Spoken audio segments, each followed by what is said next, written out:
In this video tutorial, we are going to show you how to use the Xgenex PAA titration kit. In this specific video, we will be showing the range where 1 drop of titrant equals 150 ppm of PAA. Before you begin, always make sure you are choosing the appropriate test kit based on the assumed PAA range in your sample. Before we begin the test, let's go over the materials included in the kit.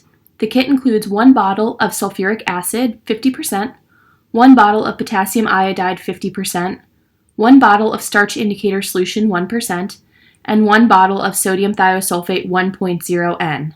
This last piece is especially critical as sodium thiosulfate is used in many other titration kits. Always make sure that for this test, you are using the 1.0 N sodium thiosulfate and not some other number. For quick reference, each reagent has a unique identifier code, and you can match up that code printed on the bottle label with the test kit instructions provided by Xgenex to make sure that you are using the correct reagent. If you are unsure about any of the reagents, wait to perform the test and contact your supervisor or Xgenex representative for help. If you need a copy of the test instructions, please contact your Xgenex representative and we can provide them to you. You should also have a sample vial that is marked from 10 to 50 milliliters that we will perform the titration test in. You should also make sure that you have the proper PPE, eye protection, and gloves. The only other thing that you will need is your sample. Now let's perform the test. To begin, rinse the sample vial 3 times with the sample to be tested. Once you have rinsed 3 times, fill the sample vial to the 10 milliliter mark.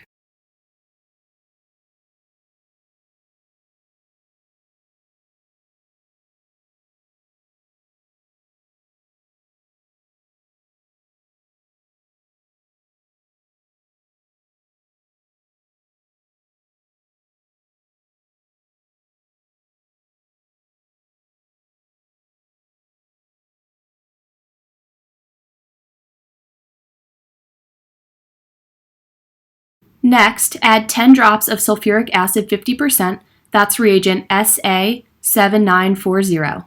Swirl the vial for 5 seconds to mix.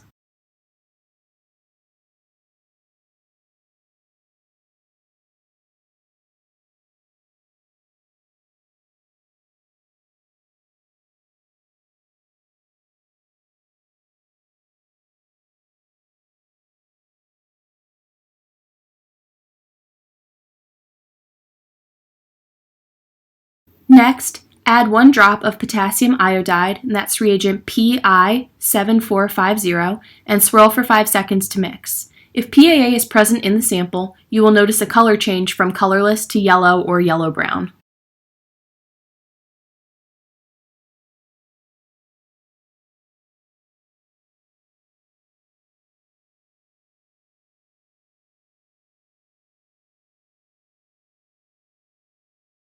Next, add 5 drops of starch indicator solution, and that's reagent ST7010, and swirl to mix. The sample will turn blue-black.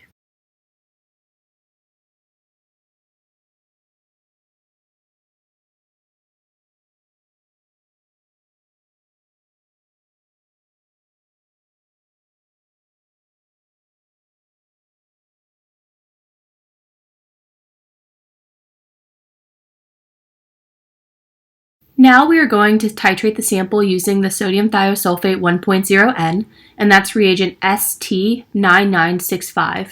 For this step, instead of adding the drops all at once like in the previous steps, we will add the drops one at a time, mixing for a few seconds in between each one. As we add the drops, we will count each one until the sample turns from blue-black to clear that persists for 10 seconds.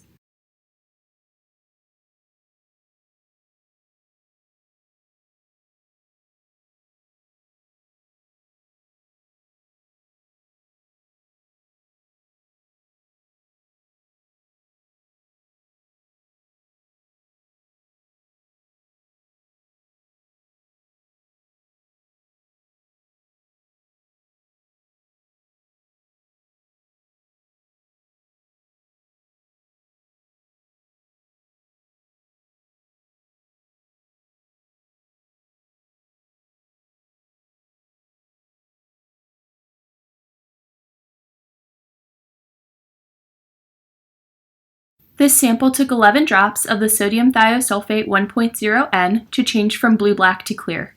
If we multiply 11 drops times 150 ppm of PAA per drop, that gives a result of 1,650 ppm of PAA in this sample. This is how to properly use the Xgenex 150 ppm range PAA titration kit to measure the amount of PAA in a sample.